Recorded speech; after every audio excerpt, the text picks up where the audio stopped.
मोमू मुझे मत मारो।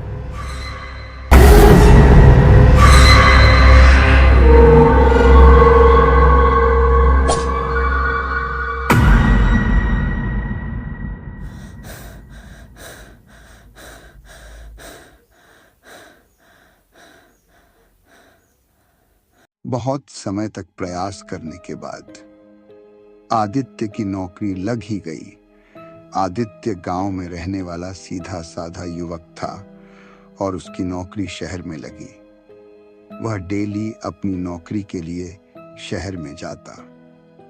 एक दिन ऑफिस से लौटते समय उसको शाम के 7 बज चुके थे। उसे चौराहे पर बस ने उतार दिया और वह दूसरे रास्ते पर चली गई। आदित्य अपने गांव की सीमा रेखा के अंदर था और वह डरा सहमा सा अपने घर की तरफ जा रहा था। गांव की सड़क पर लाइट लगी थी, इसीलिए उसने अपने मोबाइल की टॉर्च नहीं जलाई।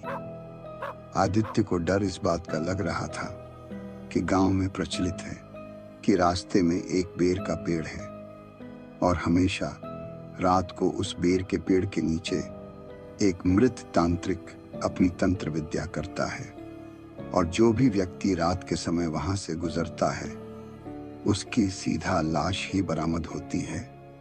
उसे इन सब चीजों पर विश्वास था।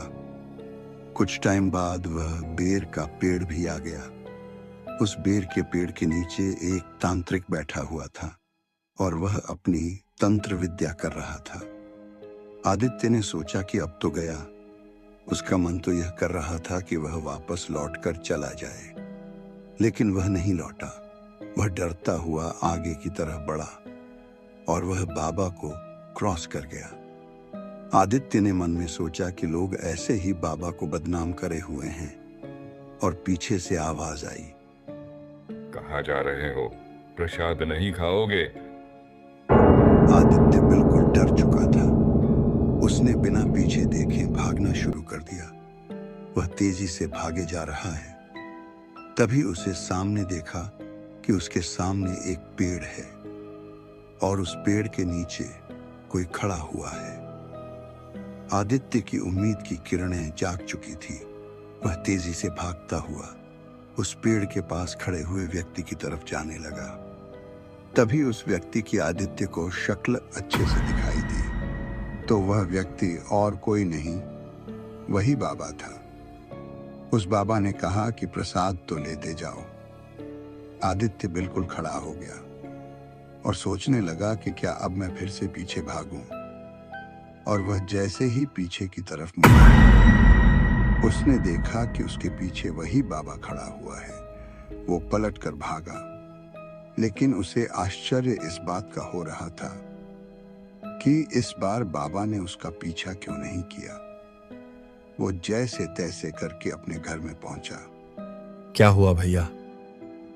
कुछ नहीं, मैं सोने जा रहा हूं। अरे लेकिन खाना तो खा लीजिए। नहीं, भूख नहीं लगी है। और जाकर सो गया। रात भर उसकी नींद नहीं लगी। सुबह का समय हुआ और वो अपने ऑफिस चला गया और उसने पहले से ही सोच कर रखा था कि वो आज शाम को जल्दी घर लौट कर आ जाएगा। शाम के 4 बजे वो बस में बैठा और बस चल दी। कुछ टाइम बाद एकदम से बस रुकी तो पता चला कि बस का चक्का पंचर हो गया है। ये लो, अभी चैनल भी मोनेटाइज नहीं हुआ और चक्का पंचर हो गया इसका खर्चा। अरे भाई जल्दी करो, शाम होने से पहले मुझे घर पहुंचना है। रुक जाओ भाई, मैकेनिक को ढूंढना पड़ेगा, तब जाकर होगा। आसपास कोई मैकेनिक भी नहीं था। कंडक्टर गया मैकेनिक को ढूंढने। तकरीबन शाम के 6 बजे मैकेनिक मिला और उसने बस ठीक की। बस चल रही है और आदित्य सोच रहा है कि अब उसका क्या होगा। बस ने उसे चौराहे पर उतार दिया और वो जा रहा है। लेकिन इस बार पेड़ तो था, लेकिन उसके नीचे का तांत्रिक नहीं। आदित्य की जान में जान आई और वो उस पेड़ को पार कर गया। तभी पीछे से आवाज आई, कहाँ जा रहे हो आदित्य? आदित्य ने पीछे मुड़कर देखा तो बाबा उसी पेड़ के नीचे बैठा हुआ था और आदित्य भागता हुआ अपने घर पर आया। इस बार उसका छोटा भाई सब कुछ समझ गया।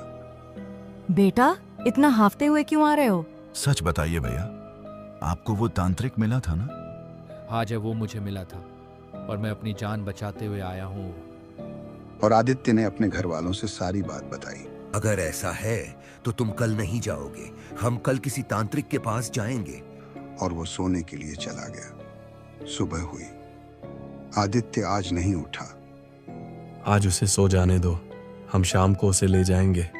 उसके घर वालों को लगा कि शायद आदित्य थक गया है और उसे उठाया नहीं। दोपहर के तकरीबन 12 बजे तक आदित्य नहीं उठा।